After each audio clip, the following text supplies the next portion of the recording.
Okay. So now does this radius stay the same all the way down the fingerboard? Yeah, it's a 16-inch radius all the way down. And that doesn't change from the first fret to the last fret? Nope. So now... When you're leveling the frets, you will slightly change the radius at the top of the fingerboard because you'll line each string up. You'll level each string. Right. So this press that you're using here, that looks not very new. No, actually, I think this was my grandfather's.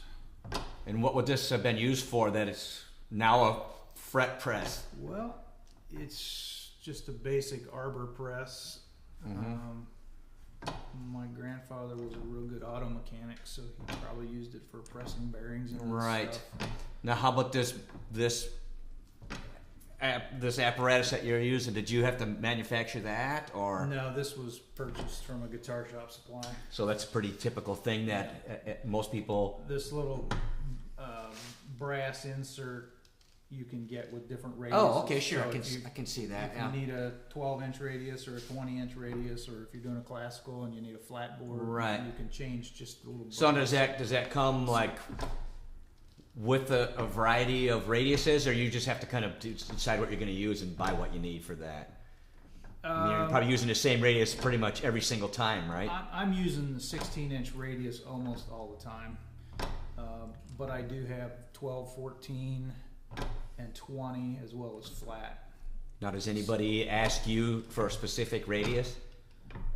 Occasionally, but it's fairly rare. 16. I would think so. I mean, when I started playing your guitars,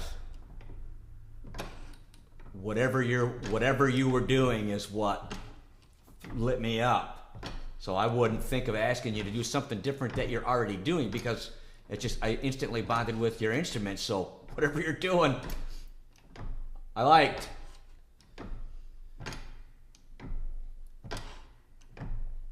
So it's nice to get a custom-built instrument, but it's also good to decide one that you like and let the guy do what he does the best, right?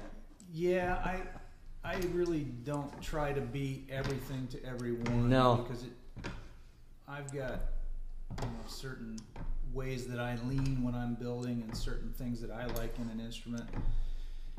And I only have to find 30 people a year or 35 people a year that like what I'm doing. So right. I don't have to.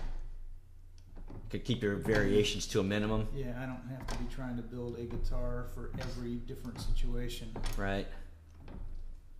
Well, and I see lots of Facebook sites and videos of builders who are doing really, really fine work. But they'll build a classical, and then they'll build a mando, and then they'll build a ukulele, and then they'll build something, a little different every time. Mm-hmm. That's not the route you've gone here, necessarily. I may do that after all my kids are out of the house, and I don't have to produce as many guitars here. I'm going to pick this up, okay? Yep. And I'm going to make sure that we can see that my initials are right in that fret space. How cool is that? Neat.